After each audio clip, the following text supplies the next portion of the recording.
Sports fans all across the world and beautiful women, welcome to this edition of Court Vision brought to you by Wolverine Sports in conjunction with the Sports Kings. I'm your host this evening, Jimmy, at JW The Blueprint on Twitter and Instagram. Ladies, don't forget to follow me. At the round table this evening, I have Andy from the Sports Kings. What's going on, Andy? Yo, my beard's coming in. You see? There you go. There you go. We love it. B. Yeah, Austin. The Shaba ranks. No, you just didn't do that, did you? I demand you retract that. Devin from War Room Sports, what's going on? What's going on, everybody? I feel like ish. At SK Lord Santos, don't forget the Lord from Sports King, Sports-King, excuse me. What's going on, Frank? Good. I see Dev, he abandoned his Sixers hat now that they're officially not in the playoffs anymore. Nah, man. Traded up for that Eagles jersey. Frank, I just got a cut, man. I got to show that off. You got to show off that. I got me a CP3. Lightsaber! Oh, no. Nick Foles has him believing, yo. That's what it is, man. But anyway, you got to grow the hair out. If it's Nick Foles, you got to grow a hair out a little This bit. is a basketball show, right? So let's talk some hoops. It was a very interesting week in the NBA. Of course, the Lakers beat the Rockets. I just had to say that because Dwight Howard is as soft as Ralph Tresvant. The Miami Heat, I don't even want to say they're struggling. We, think they're taking a regular season off. There's a lot of topics to talk about. But here's the first thing I want to talk about because this guy gets no love anywhere I look. Yet he's one of the most talented players in the NBA, and that's Kevin Love. I think it's a disgrace that his team gets no national attention. I mean, they're not one of the better teams, but it is what it is. So I want to get you guys' opinion on what Kevin Love has been able to do in the beginning of the season. And do you guys remember there was a debate about Kevin Love and another gentleman in terms of who's the better player? B. Austin? Absolutely, I do. And in honor of Moses Malone, that is, because Kevin Love tries to rebound like him. Lay down, Moses. Let those rebounds go. Yeah. The comparisons to Blake Griffin have ended. There's no question that Kevin Love is probably the hottest up-and-coming pivot forward in the league. And, shout out to him. Yeah, absolutely. And for those who don't know, on our podcast, The War Room, a couple years ago, we gave Kevin Love the nickname the White Moses because he reminds us of Moses Malone. But anyway, Frank, what do you think about Kevin Love and what he's been able to accomplish in, his career so far? Dude's putting up like 2K14 numbers on rookie mode right now. The thing I love about him is he does everything, He rebounds like there's no tomorrow, and then, he can come out on offense and hit the three. It's not even fair what he does. And, I mean, as soon as he gets like a good post game, with good post moves to go to, shout out to Dwight Howard, he'll be a real true threat all around game. And, I mean, he's well on his way. I mean, he's not jumping over Kias or anything in games that don't matter, but he's pretty good. Damn, the slander is alive and well. What impresses me about him, before I even get to you, Andy, is that you can tell that he works on his game. The one complaint that we talked about with Blake is you don't see really any progress in his game, but you see the progress in Kevin Love. I mean, even the way the guy's lost weight, he's added, his range is getting like deeper and deeper every season. He has post moves. He knows how to seal and demand the ball. Shout out to Dwight Howard. But he's just an all-around great player. Andy, what do you think about Kevin Love? First of all, I mean, he's the best rebounder in the game. I have no delusions about that. Actually, Reggie Evans. Oh, stop that, Reggie. Shout out to Reggie. You like the beard. It's the beard, isn't it? Beard. It's I mean, it is sad though. We talk about the Blake Griffin thing. Actually, I posted on our Facebook like page this morning to rank Blake Griffin, LaMarcus Aldridge, Anthony Davis, and Kevin Love, and I've seen a lot of people taking LA over him, which is kind of ridiculous too. I like LaMarcus Aldridge. I think he's better than Blake Griffin. I think they're all better than Blake Griffin, but Kevin Love is the truth. Anthony Davis is quickly becoming a star in this league too, but not to get off track here, but yeah, I mean, Kevin Love is dynamic, and people say he doesn't have a post game. I mean, I feel like that's inaccurate. He does have a post game. They don't watch the games, yo. They just skim through. No, they don't. Yeah, they see him shooting threes, and that's all. That's all people see is the guy shooting threes, and he does have a lot more than that, and he's very eager. All right, let me ask you a question based upon something you just said. You think that Anthony Davis is better than Blake Griffin right now, already? Absolutely. Without a doubt. Wow. What do you guys think about that, Dev? What do you think about that? I don't know if I want to give him that title that quickly, but I don't really care. I just want to say a little bit about Kevin Love as well. And I'm not even a big stats guy like that, but I mean, it's only been 6 games into this particular season, but when you look at 27.2 points, 14.7 rebounds, and 5 assists per game coming from your power forward, I mean, those are eye-popping numbers, and you guys pointed to the fact that, you know, his range is getting deeper every year, but he's not the kind of guy that allows that to get in the way of what he's doing under the rim. You know, guys like what's your boy out in Phoenix who doesn't pass the 3-point line? Channing Frye. Channing Frye. Yeah. He's not being affected in that way. Like, Kevin Love is still going to get his rebound numbers. He's still going to do the dirty work that he needs to do under the rim, even though he could step out and shoot the 3. Yo, when Kevin Love came into the league, Serge Ibaka's falling in love with the jump shot too. A lot of those guys do that. Yeah, shout out to Josh Smith. Serge Ibaka got a fly chick, and now he's a 3-point shooter. When Kevin Love came into the league, when Kevin Love came into the league, he looked like Butterbean. Remember that boxer, Butterbean? You know, he was a little round. But yeah, each year you see he came thinner and thinner, and then now he looks like an actual NBA power forward, which is a tribute to the hard work that he's done in the offseason. And he didn't lose anything down low either. With the weight loss, I mean, he's still an effective rebounder. My fault. My fault. But yo, that's another thing. That's a good point, because there's a lot of. I'm sitting there thinking about it. Like, all these power forwards and centers, they get a little jump shot, and next thing you know, they don't even want to post no more, man. Power forwards with no power. Spencer Hall. No power. With, Spencer Halls, Josh Smith. Serge Ibaka shooting threes now. It's just out of control, yo. No one's worse than Channing Frye, though, because he has he doesn't come inside the 3-point line anymore. Channing Frye probably has you guys fooled into believing that he's 6'9". It's an illusion. He's 6'2". I think Serge Ibaka is just happy to get the ball. Like, anytime he gets the ball, he's like, oh, it's in my hand. I should shoot it, no matter where it is. Yeah, how about that? I'm shooting. These like, big guys are encouraged, They're encouraged to shoot the ball, because the NBA, all these GMs and coaches, they want that stretch guy. I think a lot of these teams are encouraging big guys to shoot. I mean, that's a real issue that nobody really talks about. Yeah, I mean, we're playing European basketball at this point. Listen, though. I think I agree with Austin. We think of guys like Reggie Evans as like a throwback, because he can like actually rebound the ball when it's. But he can't score. He can't even make a layup, though. Yeah, he's terrible. He can't do anything on offense. But players like that are needed, man. Listen, you need guys like Reggie Evans. Yeah, because Reggie Evans will knock you out. Absolutely. But he want him for Blake Griffin. You need him on that wall. Hold on, though. I'm about to say real quick, Jim, back to your original question, though. Anthony Davis, at this point, may be making a bigger impact on his team than Blake Griffin is right now. Yeah, he plays a little thing called defense.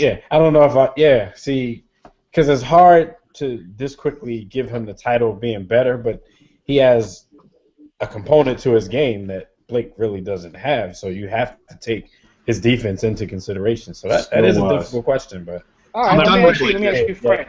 But I probably think it. I'm just not ready to say it. Frank, he said you think it, but you're not going to say it. Frank, who are you taking right now between those two? Right now, now to forget their potential and their ceiling. Right now. It's tough, because right now I would probably say Blake Griffin. But if Anthony Davis does, like, if this 6 games is actually indicative of what he's going to do all season, if this is Anthony Davis, then it's not even close. It's Anthony Davis.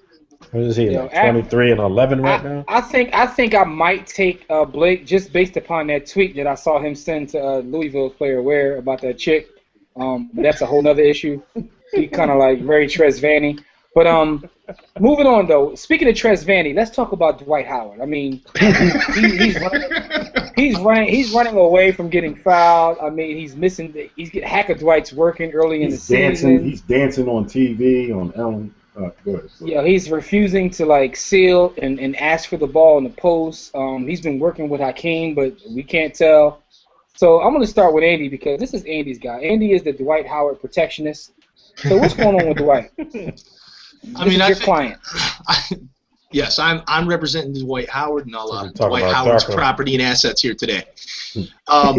I think the thing with Dwight, really the biggest issue I see is him not demanding the ball. I think you'll see guys like Shaq, especially, and Charles Barkley will say it every single night the Rockets play. He's got to get in there. He's got to demand the ball. So, shooting 9-10 times a game isn't enough if you want to be a superstar, even a star in this league. So, first and foremost, that's got to be the thing. I don't really mind so much him running from being fouled. I mean, he's not going to make the free throw. He might as well run away. But it's hilarious. It's still hilarious. Oh, it's hilarious. I mean, he looks like a little girl on the playground. But, I mean, you kind of have to. I mean, it that was the first time I ever noticed that Dwight Howard had any IQ at all. But hold on, though. His IQ is still kind of low, because you see the one play where he tried to jump out of bounds as if that would mean anything. He wasn't inbounding the ball. He didn't have the ball, but they were trying to foul him, so he jumped out of bounds as if that means they couldn't foul him. He might run down the tunnel next time. I don't know. Yeah, he might try that. It's crazy. I just think getting the ball is first and foremost, because his athletic advantage is obviously there, while the post moves may not be, but he's still got to have the ball in his hands. I think at this point he's afraid to get fouled. He doesn't want to go to the line. Yeah. So, I mean, he's got to improve somewhere, and I think getting the ball and playing offense as a top-tier player has to be, first and foremost in his game. But what's crazy is he doesn't need to demand the ball for one. He lets smaller players push him out the post. I saw him get pushed all the way to to outside of the key altogether, because he's not sealing, he's not using his strength. Doesn't use his legs. He doesn't know how to seal, though, is the problem. Is you got to think of Dwight Howard in a sense where he's gotten by on strength and athleticism, and he's lost a little bit of that, I think. And it's time where, normally he could get pushed out. He didn't have to work and waste his energy. He could get pushed out of the paint, but he could come back with his strength and his athleticism and still get a rebound. I think that's the biggest issue. These guys post play. I think the biggest issue is that he has lost a step, and when you're Dwight Howard, Dwight Howard's not Shaq. He's not 7 foot, 300 and something pounds. He's not going to overpower you. He needs to use his athleticism, and with being 6'10", I don't know if he can afford to lose that little bit of explosiveness. I think that might bring him down to earth with the other big guys in the game. Not that he's not talented, but I think his explosiveness is what set him apart from everybody else. All right. No question. I think the whole thing in him working with Hakeem Olajuwon, I think that's a case where Dream can't help everybody. And I'm not saying that to diss Dwight, but, he's always been kind of robotic in nature. And Hakeem's whole game was about footwork. And if footwork is kind of a natural thing. If you don't have it, then, it's going to be hard for him to help you enhance that part of your game and show it off the way you need to. So I think it's one of those things where everybody just automatically thought he would get better because he has access to Hakeem Olajuwon. And I just don't think he has it in him, like his body type. He's too stiff. He's, he might be too diesel for what they want him to do. Hakeem probably quit after their first workout. He said, I don't think another thing to touch on some of what Dev was saying, I don't think there's other things that aren't in him. I don't think that the desire to be great is in him. I don't think the killer. I don't know about that. He has to have a huge chip on his shoulder right now, though. I think he has it, but the I don't normal think he knows dude what it takes. Yeah, I disagree with that slightly. I think he's the kind of person. He reminds me of LeBron, in 2010, where he's reading everything everybody's saying. He's sensitive. It's like you say something about Dwight Howard, he's like, no, that's not true. And it's like, dude, just go out in the court and prove it. You know what I mean? What are you talking about? But that kind of supports my point in the notion that you have to gain motivation from people demeaning you or criticizing you. You care so much about what others. Your mind isn't consumed with winning. Your mind isn't consumed with being great. I mean, there's probably 3 players in the whole league like that, B. Austin. No, I agree though. No, I agree with B. Austin. I think he's kind of always lacked that. The thing with Dwight, and we said a little bit about this, I think, before the show started too, is he's real quick to be the guy who will complain, in January that he's not getting enough touches. Yeah. But it's partially his fault. I mean, you can't just stand there on the court. I mean, I had to tell my 11-year-old stepson this the other day. He's playing junior biddy basketball. You've got to want the ball, be aggressive, go for the ball. People aren't just going to give you the ball if you're walking around. And I think that's Howard's problem sometimes. In Orlando, he was the only one. Last year he played with Kobe. Now he's playing with James Harden. He's got to want the ball. He's got to get the ball. I mean, you got to want to score. Giving up the run. Yeah, and in a league with like all these prima donnas, like this era is like the worst. He might be the worst. Like his body language on the court is terrible. Anytime there's a bad play, like bad plays that happen 20 times a game, a guy overthrows an alley-oop, like that happens 10 times in a game. And Dwight's just looking at him like he just killed his cat or something like that, and he's just like all in his emotions. You got to get over that kind of stuff. He's turned this episode soft. He did that to to me. I saw him do that to Jeremy Lin. Dwight he definitely did do it to Jeremy Lin. He was so mad at Jeremy Lin. And the funny thing is, when you watch Harden's body language, Harden was so pissed because it went through like a 3-minute stretch where basically they were just hacking Dwight, and Harden was giving him the side eye, like, "Would you make a damn foul shot?" So it's like he's turning on Dwight. It was just all over the place. To me, Harden's never going to say anything though. Harden's going to stand quietly in the corner and not say a word. Yeah. But he gave him that look, though. To me, it's very evident that Dwight Howard listens to Drake. I mean, that's just evident to me. He's very sensitive. He's very soft. I mean, it is what it is, man. But he'll never have a beard. But to me, Dwight Howard looks like the kind of guy. Grow the goatee. He couldn't even grow the goatee for years. Dwight Howard looks like the kind of guy that sings in the shower. Like, he's so soft. Dwight Howard is the kind of guy that would tell the teacher, like, "Yo, what about homework? You ain't check our homework." He's one of them soft dudes. You know what I mean? That's the kind of guy Dwight Howard is. But my problem is this, though. Like you said, on the first date and didn't expect it. He's totally not aggressive. He doesn't ask for the basketball. Dwight looked like he'd be soaking. He don't even. But no, and the thing is, with the lack of centers in the NBA, he should be eating their lunch night in and night out, and he doesn't, and it just bothers me, man. But let's stop talking about Dwight Howard. Like B. Austin said, he turned this whole episode into a Ralph Tresvant song. So White, I know I didn't give you any games, but can you pay for this, please? Somebody needs to buy Dwight like the first Wu-Tang album, and just have him like listen to that on repeat, like the rest of his life. Deep seating. Yeah, just to get into that bad mood. To hang with Prodigy for a week. But listen to this though. Let's talk about the world champs, the Miami Heat, because they have not started off great. No one, is going to expect them to, not make the playoffs or anything. From all them commercials he shot this summer. But here's the question, though. Do you guys think they're really just taking this the regular season off? Because that's one thing that a lot of great teams, but they lost to the Celtics, though, yo. You see the Celtics roster? Shout out to Doc Bay from Warren Sports. He sent me a copy of the Celtics roster, yo. And I thought it was like a high school team. I said, this is not an NBA team. But what do you? I'm going to start with you, Dev. What do you think about the Miami Heat? Are they just I don't know, going half-assed right now? They might be going through the motions a little bit because they are battle-tested in the playoffs, so they know what they can do once they get there. I mean, I don't think they're going to throw the season to where they're getting below a 3 or 4 seed, but I think it would be kind of difficult for them to just get up night in and night out in an 82-game season because, they've already done it twice. And at this point, I think they've already, they're done with the whole illusions of beating the Chicago Bulls record and all that kind of stuff. I think they just want to win rings. So. I got you. How about you, Frank? What do you think, Frank? Yeah, I completely agree, and I think it's the right move. I mean, when you've gone to 3 straight finals and you've won 2 straight titles, it's beneficial to kind of take the regular season a little bit lightly. I know we don't like to hear it as fans that they might not be trying as hard as they can every night, but they're thinking long picture. They're not thinking, we need to be 12-2. They're thinking we need to be in the finals, and they're doing whatever they need to do to get there. I think what's going to start happening is 2 things. I think the LeBron for MVP, I think that's going to get a little bit of a weird storyline as the Miami Heat struggle a little bit. Like, can we give LeBron the MVP if the Heat aren't as dominant as they usually are? And I think the other thing is once we're 50 games in, and if the Pacers keep up this pace and they're 4 games ahead of the Miami Heat for first place, I think you might start to see them just get into gear. Gotcha. Let me paint a picture for us. This is what I think is going to happen. It's my conjecture.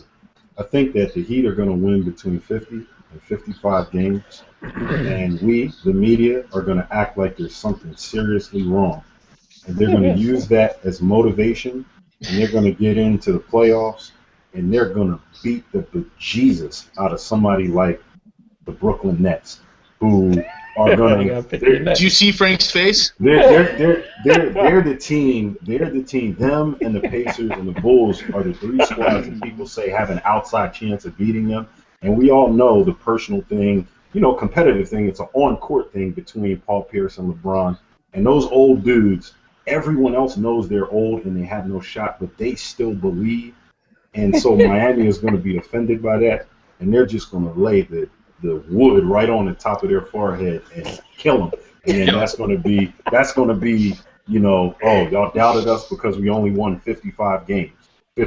Think about it, only won 55 games.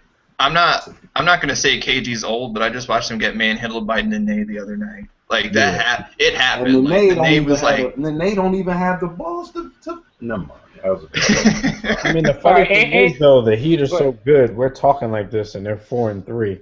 They're still second in the conference because I'm not really counting the 76ers. So they're that's still what's second. hilarious about it. That's what's so hilarious about it. Let me also take a team out of contention. The Chicago Bulls can't be good. yeah, That's championship team, man. No, Give them some time. Give them some they time. can't. They can't. Until They don't they have get the score. They don't have the scoring from anywhere to beat Give them some time. This It's is another one of those it's things. early. It's another one of those things I don't really believe, but I'm saying give them some time. They don't. We're going to revisit this. But Andy, what do you think about the Miami Heat, Andy?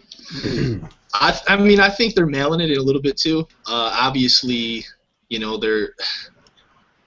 I don't even know. They're a little confident, I think, in the fact that B. Austin said this, that they can go into the playoffs. They can win 50 games and hit the playoffs and just, beat the tar out of somebody. Yeah, I mean, and we know they can too, is the funny part, or else we wouldn't be talking about it right now. It wouldn't even have been mentioned. But I think it is kind of smart, like Frank said. They're resting weight a little bit. We watched the Celtics do this. Obviously, the Celtics had different reasons because their players were all 150 years old. But Doc Rivers did this where he rested his players, and they didn't care. They could get the 6th seed and they could walk in, and they're just gonna upset that first round matchup. In some ways, it's like disrespectful to the rest of the conference. It is, but it doesn't matter. You can do that. They have the clout to do that at this point. I mean, they've won 2 championships in a row at this point. The rest of the conference is disrespecting themselves. So yeah, and actually, I think it's a tribute. I honestly think it's a tribute to how far LeBron's come and what we were talking about Dwight Howard. Like LeBron 2 years ago, if somebody told him to not go 100% or take a night off or anything like that, he would be like, no, I gotta prove that I'm the best. And now he's just I think LeBron is going. It doesn't matter. But you know what? In that case, Dwight is ahead of him because Dwight already started taking nights off. All right, but here's another thing, right? We talk about the Heat, and we just talked about how the Pacers are jumping out in front of everybody. So let's give the Pacers a little love. They look like a solid team right now. But the questions I have is twofold. First, what do you think about the Pacers in their start? And second, me and Dev had talked about this the other day on our podcast. We were talking about the whole Danny Granger dynamic with Paul George. Do you think they should move Danny Granger to try to upgrade the point guard position, or do you think they should try to let him back and see how it works out with him and Paul George? And I'll start with you, Andy. I mean, that sounds like a good idea to me. Obviously, I think there's some lesser things they could do to upgrade that point guard position. And since I'm a Magic fan, I feel like Jameer Nelson could help that team. And Orlando's wanting to get rid of him, something fierce. A first rounder is going to get it done. I think they could probably talk Orlando down a little bit on that. But what's Indiana's first rounder going to be worth anyways? Right. I think, you're talking a guy who has some experience going into the playoffs. He's not going to help you on defense, but do the Pacers really need a defensive stopper there? I mean, they have defense all across the board everywhere else. I mean, he's a confident guy. He could take the big shot. And I'm not even saying necessarily get rid of George Hill, but the two of them can play. Yeah, we wouldn't do that. I just think George Hill is your backup, makes your team very good. Absolutely, and it wouldn't cost them Granger to get Nelson. They could keep Granger. Orlando doesn't want Granger at this point. So but you know what? No, the reason I say that, Andy, is because from everything I hear, part of the reason why Paul George has been able to assert himself and become a star is because Granger's out. Like Granger was kind of like his old head. He carried, took him around town, took him under his wing when he came in. So they say when Paul George plays with him, he's a little tentative to take the shots and be aggressive. But when Granger went away, he didn't have to worry about that, and he was able to let loose and grow into the player he is. Yeah. And now, with that being said, if you try to implement Granger back, I don't think that he'll revert back to the guy like, okay, let me give Granger the ball. This is still his team, but Not at I all. don't know. I I think they both understand at this point whose team that is. I don't think there's a person who watches basketball who doesn't understand that at this point. He's still got egos. Absolutely, but I think Granger could fall back at this point. I mean, and actually the play of Paul George would probably help Granger. Granger's a better shooter anyways than anything else in his game. And he tried to punk LeBron a couple years ago. Remember that? He thought he was like the best defender in the league, shoving LeBron over. You need guys like that, Brian. But if Granger wants to win a chip, and he knows what's good for him, he would shut his mouth, take his 12 to 14 shots a game, and just stay. I mean, I don't know that that's what the front office is doing. They may be. He needs to go to Chicago, go to Chi-Town. Granger needs to hurry up and come back, since his absence gave my six-man pick a little head start. So Lance could go back to the bench and still be averaging 14 points, and I can. I don't think Lance is going back to the bench. I think he's played his way into the starting lineup for good. Really? Yeah, I think it's on Granger. Honestly, I think Paul George is comfortable in what he is as a player now. I don't think he's going to defer to Granger, but I think it's up to Granger to come in and realize that he needs to play the role that he needs to play. If I were him, just as a Net fan watching Joe Johnson play, like I've been happy with the way Joe Johnson's been playing, because Joe Johnson is an all-star player, has been an all-star player, but he understands his role on this Nets team is not that. So, like, he stands in the corner, he shoots the threes, he'll carry the bench. Like, what the Nets do is they'll put four guys in with Joe Johnson as the only starter. And I think Granger can play that role where he can, like, carry them, for a 6-minute stretch or something like that. I agree, but he has to, like, he has to mentally want that. Yeah. Because this guy was a guy who, I mean, isn't he making like $14 million, something crazy like that? I think he's in a contract year, too. Isn't this the last year of his contract? This is the last year of his contract. But that's like what Frank just making said. a shed load of money, though. Like that. That's another one that I think of, like I said, with George Hill. I think, like, on the Nets, I think when Joe Johnson is your third or fourth best player, your team has the potential to be great. Right. But Andy, you think the Pacers would take Granger from being an all-star to a six-man? I mean, it's always to the bench? It's been like 10 years. I mean, when's the last time that guy played? I feel like the way Lance Stephenson's played great defense. I think Andy, you cannot trust Lance Stephenson to continue. Lance is a head case, man. Yeah, he really is. He's got it together right now. I like him. I think he looks good. I think his man. offense has come around. That's kind of been the thing within the last couple I years. respect the talent. You just have to find a way to keep him in check. He's like J.R. Smith. Everybody needs a head case. Yeah, but you need him on your bench. You can have one. You need one head case on your bench. If he's in the starting, and make sure he's taking his medicine.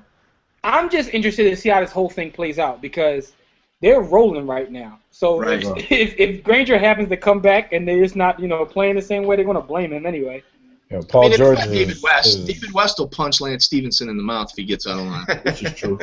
Paul George is becoming a superstar right before our eyes. Like, Paul George is a superstar. Yeah, 25 points a game so far this season. You're right. I don't see him deferring to anybody. Like, He even punched Granger on comes back. LeBron and shook his hand. Yeah, I mean, but even then, just, if you go back to the playoff series, where that's when he was growing up in front of our eyes, but he still had his little flaws. He was still a little inconsistent by the end of that series. Yeah. Now his confidence seems to be up, and I don't know if he's going to have too many off nights in big situations. So yeah, the mid-range game is crazy too. Yeah, that's creating too. Yeah. Last year, when you talked about Paul George, the first thing that came out of somebody's mouth is how good of a defender he was. Now it's just like, this guy can be the next LeBron stat line wise. So do you like him at the 2 or the 3? What position do you prefer? I like him at the 2. I've had this conversation many times. I like him as a 2. I think he has a 2 skill set and a 3 body. So I like him as a Joe Johnson type. Joe Johnson's big, but he's a 2. But for Joe Johnson's size, he should. I just like him on the court. Period. Like, it doesn't even matter. That doesn't even matter. I like him with a shooter. I like him paired with a shooter. Yo, but let's give Roy Hibbert some love too, because Roy Hibbert is out there like blocking everything known to man. Block party, man. Yo, he's like Mutombo right now. Yo, I've really got a lot of respect for that young man, man. Roy Hibbert. You watched him grow up. Yo, we watched him grow up because when he was here at Georgetown, he was corny. He didn't know how to play basketball when he got to Georgetown. John Thompson III will tell you this young man did not know. He was just tall for nothing. He was kind of sleep-footed. Like, he seems to move better now than he did back then. Like, he got a But that's the coach. thing. The thing is, he's Maybe put Hakeem weight taught on him how but to got move faster.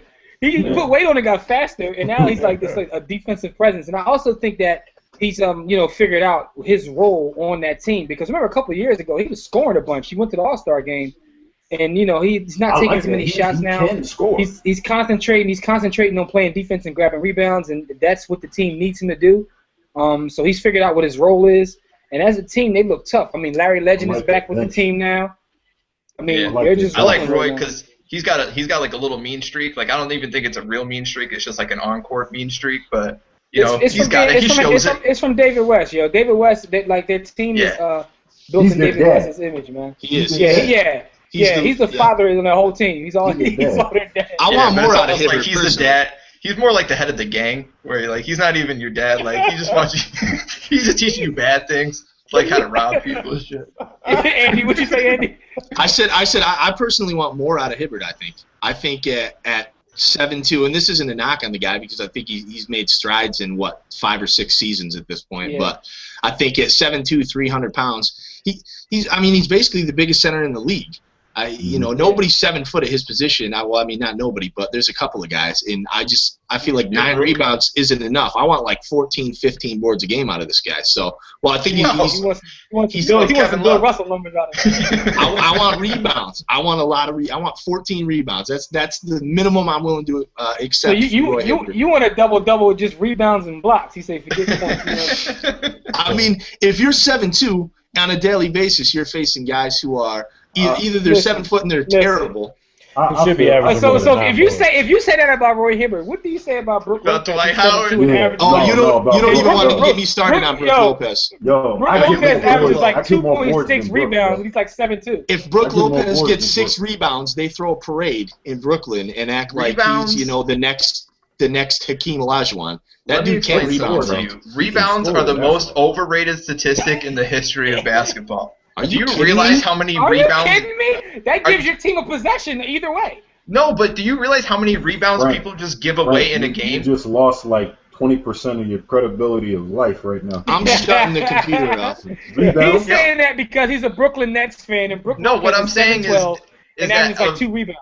Of the 10 rebounds that Dwight Howard averages a game, like 7 of them are just given to him when everybody's just running back and everybody just let Dwight Howard grab the ball. It's not like he's fighting everybody for all 10 of those rebounds. Is what I'm saying. That's one isolated case, though. That's Dwight Howard. We know he's soft. There's other guys that really hit the board. Brook Lopez. I love Brook Lopez's offensive game. Don't get me wrong. I mean, Frank, we've had many discussions about this. I think he's probably the best offensive center in the league.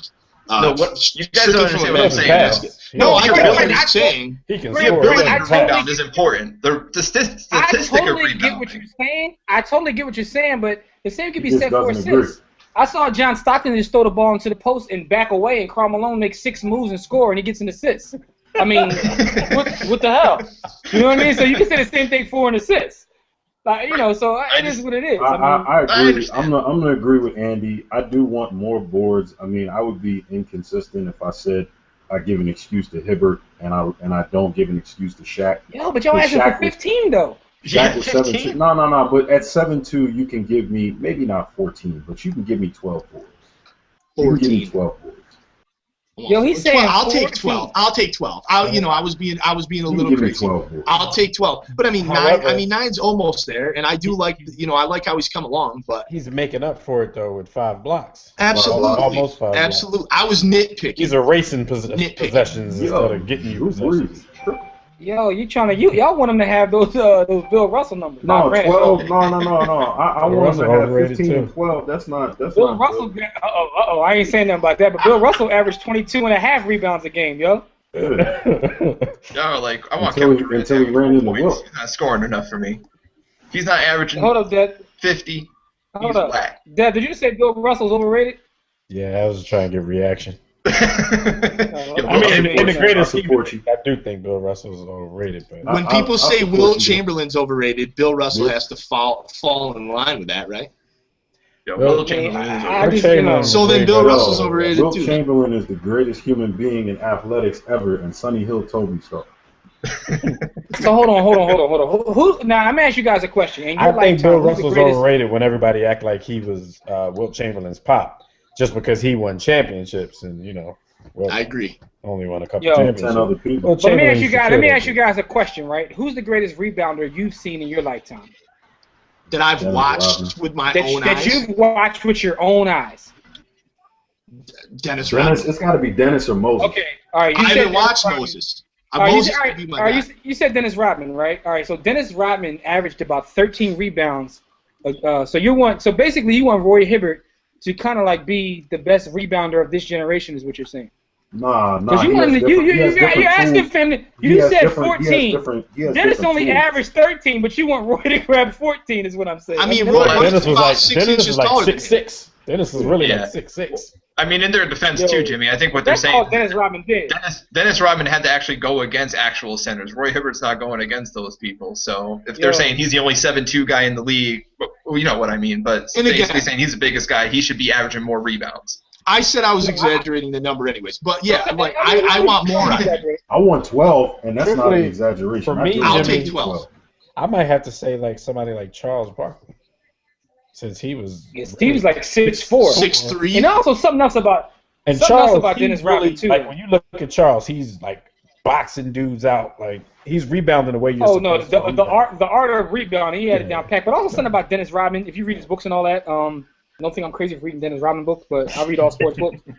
But he talks about how like he became obsessed with the rebounding almost to the point, and Phil Jackson says in his book as well, of hurting the team. Like he would like pass on easy buckets and all kinds of other stuff just to pump up his rebound stats. Yeah, like that's what I'm talking about. Like Moses Malone used to purposely miss layups. Oh, Moses Malone would tap the ball to himself at the backboard 6 times. He would get position and tap the ball to himself several times to pump up his stats. So I mean, a lot of guys do that, though. It is what it is. Did Kobe have to score 81? Anyway. Funny thing is they needed all them points because that was the closest. He had to score at least 69, 70. Yo, he had Smush Parker out there. He needed all of them. This is true. Anyway, gentlemen, Smush still looking at him like, pass me the ball. We pretty much wrapped this week up. Anything you guys are looking forward to seeing this week? Any games or anything? Any player you're looking forward to see this week? I'm gonna start with you, Andy. What about this week? What are you looking forward to this week in basketball? I'm looking forward to the Utah Jazz getting a win. You need a W. Yo, they're terrible, yo. Beat somebody. Yo, they're terrible. Yo, John Stockton is rolling over in his grave. All right, Brad. Pete Austin. Carmelo rolling over in his grave. What do you want to see this week, man? Man, I want to see MCW and my Sixers get a week's worth of victories after losing to the Wizards. I want to see Steph Curry and the boys because I enjoy that. I want to see my man Crawford out in Clipperland put somebody on them skates and him put up a 30-pointer because those are always enjoyable. Yeah. I just want to see good basketball. Absolutely. Deb, anything for you this week? Well, I want to give a shout out to MCW. I'm only doing that because Frank's here, because he hasn't fallen off yet. But no, Evan Turner, man, he's been impressing me lately. He was so inconsistent, and it seemed like he deferred to everybody else his first 3 years in the league. It's contract time, so he's actually starting to look like the second pick in the draft. And I hope he keeps it up because, if you can really be this good consistently, I don't want the team to get rid of him. So keep it up and get that contract. It's an interesting backcourt, him and MCW. I mean, do you think it was because now basically they got rid of Iggy and they got rid of Holiday? Like they're all out his way. Is up. He thinks it could be his team. They're like, if you can't score and be one of the best players on the team now, then you're not worth your salt, basically. So he has to perform right now. He has to. Absolutely. So Frank, what about you? What you looking forward to this week? On a personal note, I'm looking forward to the Nets actually looking like an NBA team on the West Coast trip. But the story of this week, I think, is Golden State plays a couple of good games, a couple intriguing teams. They played Detroit, Very intriguing matchup. Two athletic teams going to go up and down the floor. And then they play Oklahoma City on TNT. That's going to be a good game. So Golden State's really my team this week. I'm looking forward to their games. You just stole my thunder because that's the game I want to see. I want to see OKC and Golden State. You know, everybody's on the Golden State, but I want to see how they play against OKC. Real quick, can I give y'all a player to watch, man? Damian Lillard. Man. I know y'all know about him already. Damian. How do we not know about Damian Lillard? Yo, but he's fun to watch. Rookie of the year. He's the rookie of the year for Christ's sakes. But anyway, beat you up at the club, Damian Lillard. Yeah, beat you up at the club. Larry Sanders, stay out of the club at 2 o'clock in the morning. Nothing's good gonna happen. He's not guilty. He's cleared. Yo, not guilty. All I'm saying is this though. I definitely want to see that Golden State OKC game, and I just want to see if Anthony Davis can keep up this level of play because, you know, I talk a little bit of trash about him, but he might be right up there. I mean, you know, in terms of his position, but we shall see. I mean, it's very early in the season, but we're already excited for basketball. That OKC Golden State game should be great. With that being said, this has been another episode of Court Vision. Don't forget to give us your opinion on everything we talked about. Is Blake Griffin better than Anthony Davis? Are we crazy for saying that? Well, it really wasn't me. It was Andy who said that. Does Anthony Davis deserve to be on Andy's next list? Yo, I know Andy, he's like top 10 player already, Andy? I mean, I'm coming back with the Brown next week. I'm talking about the ugly list. Andy's coming back with the Unibrow next week. But anyway, give us your opinion on the topics we had. Don't forget to share the video, like the video, subscribe to the channel, and let us know what you think or something you want us to talk about in Court Vision. With that being said, as we always say, don't accept mediocrity. Be steadfast in the war against ignorance. We shall Shout out to see Anthony chumps Davis. on top. Shout out.